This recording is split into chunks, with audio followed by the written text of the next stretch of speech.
Assalamualaikum, selamat sore Kak. Perkenalkan saya bernama Muhammad Piliya, mahasiswi Universitas Simalungun, ingin mewawancarai Kakak seputar usaha produksi tempe yang sedang Kakak dianggap sekarang. Wawancara ini bertujuan untuk tugas penelitian yang berkaitan dengan metode perhitungan harga prosesnya. Kakak bersedia? Sebelumnya dengan kakak siapa? Kakak nih, Kalau boleh tahu sudah berapa lama kakak memulai usaha produksi tempe ini? 10 tahun. Sudah 10 tahun, cukup lama ya kak. Kalau alasan awal kak memilih usaha tempe ini kak? Karena bisa kerjanya nggak kerja di rumah gitu loh, lebih bisa ngurus anak gitu. Bisa nyambi gitu ya kak? Iya. Terus ada kendala nggak kak? Atau kira-kira kendala apa aja yang dialami selama menjadi pengusaha tempe ini? Iya. Apa aja? Kadang cuaca bisa. Kadang ya gitulah. Pembuangan pun kan dari limbah kan bau. Kadang orang kan namanya kita kan Tetangga ya gitulah kendalanya. Terus untuk harga kedelai yang naik turun itu juga ya termasuk ya kak? Iya, karena kan harga tempe kan nggak bisa naik. Iya, bahan bakunya naik. Iya.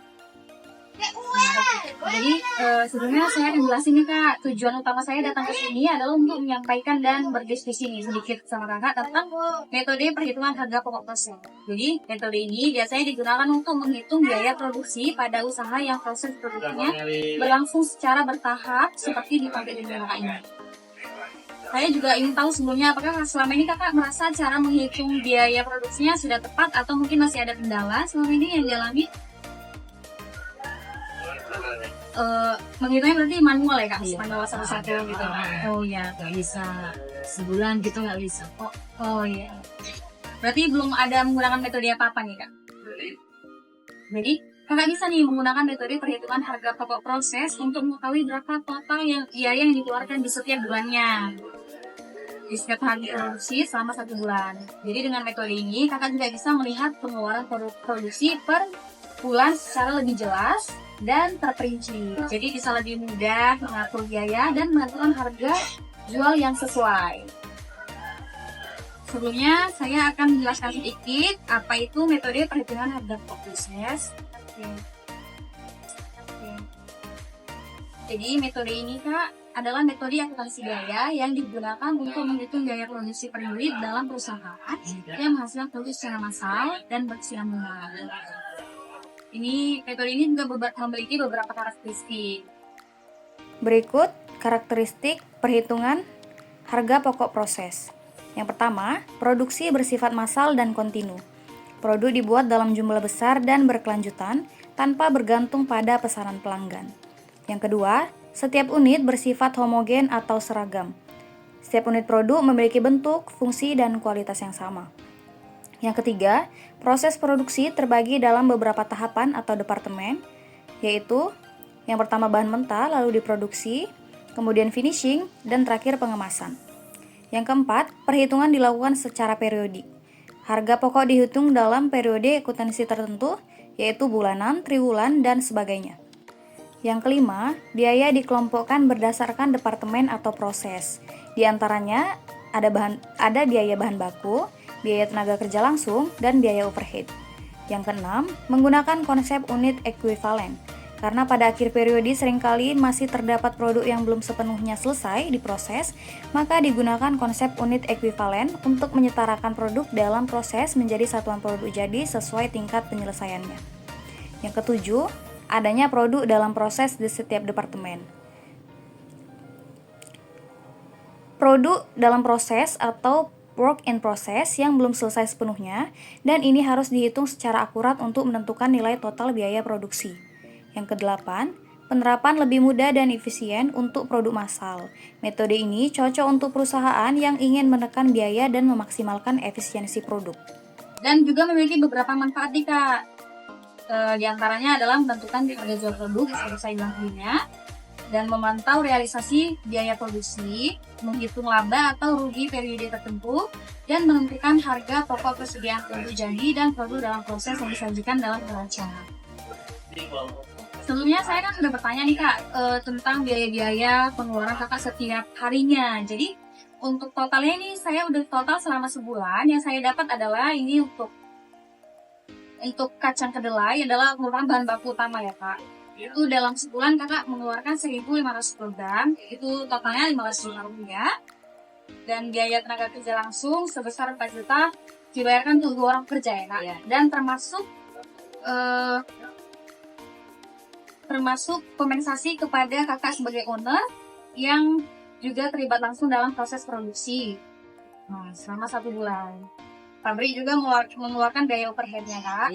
Seperti pembelian daun 1.500.000 dalam sebulan, pastinya 300.000 rupiah, dan ragi sebesar 60.000 rupiah dalam sebulan. Dari keseluruhan proses produksi tersebut dihasilkan sebanyak 10.000 kotak tempe Kak dalam sebulan. Setiap tempe dijual dengan harga 2.500 Kak. Nah, jadi yang akan saya cari di sini adalah yang pertama adalah total biaya produksi selama bulan April 2025. Yang kedua, total pendapatan dan penjualan tempe serta keuntungan bersih yang diperoleh pabrik tempe yang akan produksi sekarang. Jadi untuk biaya bahan baku saya total adalah 15 juta rupiah, biaya tenaga kerja langsungnya 4 juta rupiah, dan biaya overhead pabriknya 2.820.000 rupiah. Jadi karena itu Kak, kita menggunakan yang namanya metode unit equivalent. Jadi metode ini itulah untuk menghitung. Jadi kita bisa menghitung berapa sisanya yang belum terjual gitu. Jadi BBB-nya tadi kan 1.300 ditambah dengan 200 dikali 100% sama dengan 1.500. BTK-nya 1.300 ditambah dengan 200 kali 50% sama dengan 1.400. Dan BUP-nya 1.300 ditambah 200 dikali 30% 1.360. Harga pokok per unitnya itu kalau untuk bahan baku 10.000 rupiah, untuk biaya tenaga kerja 2.857 rupiah, untuk biaya overhead pabrik 2.273 rupiah. Totalnya harga pokok per unitnya adalah 14.931 rupiah. Jadi perhitungan biaya harga produk jadi 1.300 dikali dengan 14.000 tadi Kak, 921 tadi, sama dengan 19.410 rupiah 190. BBB-nya 100% dikali 200 dikali dengan 10.000 dapat total 2 juta rupiah. Untuk BTK-nya 285.220 rupiah dan BOP-nya 124.410 rupiah. Jadi totalnya 2.410.300 rupiah. Nah, kalau kita total dengan harga produk jadi tadi adalah 21.820.000 rupiah, sama seperti tadi modal Kakak dalam sebulan. Nah, berikutnya saya akan analisis pendapatan dan laba bersih untuk pabrik tempe yang Kakak kelola sekarang. Dapat dihasilkan sebanyak 10.000 papan tempe ya Kak? Setiap papan tempe dijual dengan harga 2.500. Jadi sehingga total pendapatan totalnya dalam 1 bulan dapat dihitung sebagai berikut. 10.000 tadi dikali dengan 2.500 rupiah sama dengan 25 juta rupiah. Nah, adapun total biaya operasional yang dikeluarkan selama 1 bulan untuk seluruh operasi produksi sehingga distribusi adalah sebesar 21.820.000 rupiah. Nah, maka laba bersihnya yang diperoleh dihitung dengan mengurangkan biaya operasional dari total pendapatan pokok yaitu 25 juta rupiah dikurang dengan modal bulannya tadi 21.820.000 rupiah. Jadi yang Kakak dapat dalam tiap bulannya itu adalah 3.118.000 rupiah. Jadi kesimpulannya adalah dengan menggunakan 1.500 kg kacang kedelai sebagai bahan baku, usaha Kakak ini mampu memproduksi 10 papan tempe dan dipasarkan dengan harga 2.500 serta menghasilkan pendapatan bersih sebesar 3.190.000. Saran nih Kak, beberapa saran. Di antaranya yang pertama, Kakak sebagai pemilik tempe dapat mengevaluasi biaya produksi secara rutin agar dapat mengidentifikasi proses produksi yang paling boros untuk efisiensi biaya. Yang kedua, Kakak dapat kendalikan biaya penolong dan tenaga kerja. Biaya ini cukup besar, perlu pengawasan lebih agar tidak terjadi pemborosan. Yang ketiga, disarankan agar pabrik melakukan pencatatan keuangan secara rutin dan terstruktur, misalnya dengan menggunakan aplikasi keuangan sederhana agar dapat memantau arus kas dan mengambil keputusan usaha secara lebih akurat. Baik Kak, terima kasih Kak sudah menyempatkan waktunya untuk wawancara singkat ini. Audio Jungle.